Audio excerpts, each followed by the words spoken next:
Hello! Today we shall be reviewing slash talking about Resident Evil. Welcome to Raccoon City. This is the reboot of the Resident Evil franchise because we got like 7 or 8 of them with Mila Djokovic, and now it's time for a reboot because those, personally, I think went downhill fast. I never even finished the franchise. I got to, I want to say maybe 5, I want to say. It was the one with Wentworth Miller in it from The Flash. But anyway, without further ado, shall we begin?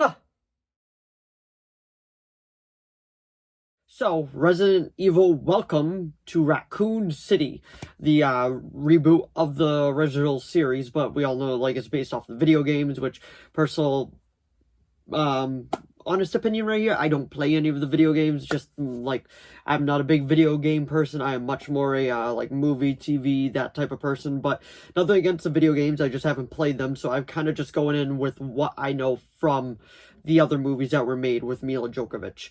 So I watched up to 5 on those, I want to say. Like I said earlier, it was the one with Wentworth Miller.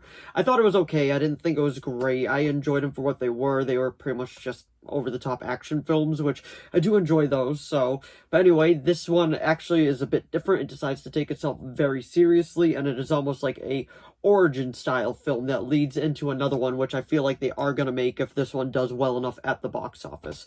But this will be a spoiler-filled review, so there will be spoilers in this, but I won't, I will talk about them, but not in great detail until later on. I will put a spoiler warning up, but just a spoiler warning just in case I say anything out of, like, just by accident while I'm, like, talking about the movie. But anyway, this movie is actually very gory, I gotta say that. Like, it's surprising with how gory it could actually be at times, and that like doesn't bother me. I'm like, okay, good. Like, I'm surprised that we're going this gory on it, but it like doesn't bother me. So I was like, okay, let's do it.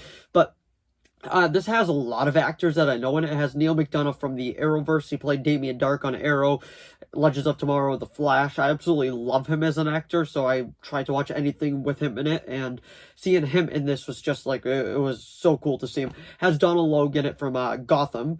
That's really, really cool. He played Harvey Bullock. Has Robbie Amell in it from The Flash. He played Firestorm, so that was really cool to see him in it as well. And then it also had the guy from Black Sails. I don't know his name, but he played Billy on Black Sails. So there's that. What I really got to say about this movie is not knowing much about the video game and going to watch it. It's a fun horror movie. Like, it's over the top. It's not that scary. Okay, it's more of a like a let's see how gory we can go type of movie. Like, I think it's fun. Like, you go in not expecting much and you have a good time. But if you don't know the general plot of it, pretty much like Raccoon City is pretty much closed off all to the public. They were a pharmaceutical company, and then they started like just tampering on the side and all that, and then they were actually like making monsters and all that, like trying to weaponize monsters. And pretty much that is the whole general plot of the movie. And these guys have to like go in there to, well, they're trying to get out, but the city's actually sanctioned off because the U.S. government is like, yep, we gonna nuke it, and they ain't even gonna know what happened. So that's pretty much the whole general like just plot of the movie, is them trying to get out before the bomb hits.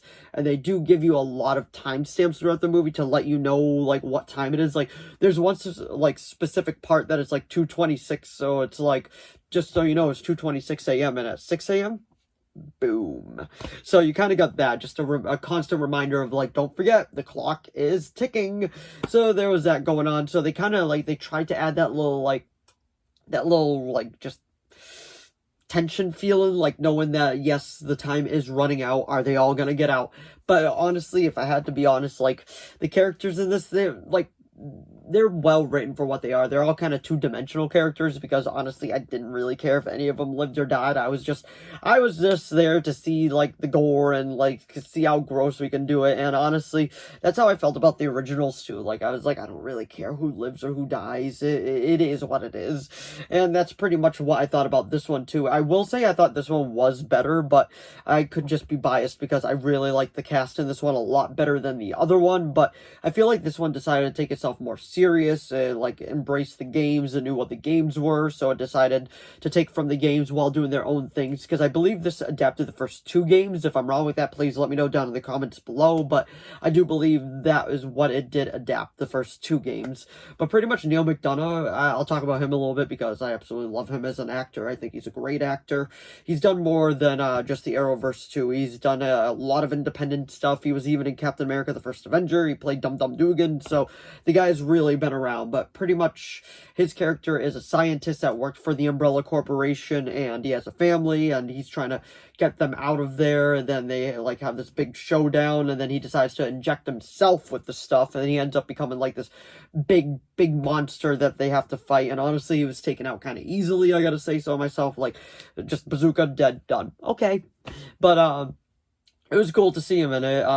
He was my favorite character of the movie, but that's only because, like, I really enjoy the actor. Like, the character was somewhat interesting, but none of them were, like, absolutely, like, diehard interesting, in my personal opinion, but that is what it is. I still think it was really, really good, like, just for what it was. Like, I would only give it, like, probably a 6.5 out of 10, but it's enjoyable if you know what you're getting in for. Like, this is not gonna win any Oscars, this is not gonna be, like, record-breaking with how good it is, but if you enjoy horror movies, if you enjoy the Resident Evil, like, just franchise as a whole, like the other movies, the video games, you'll probably enjoy this for what it is, if you know what you're getting into while you're going in. But that's pretty much all I gotta say about Resident Evil Welcome to Raccoon City. If you saw it, let me know what you thought of it down in the comments below. But anyway, that was my review of Resident Evil Welcome to Raccoon City.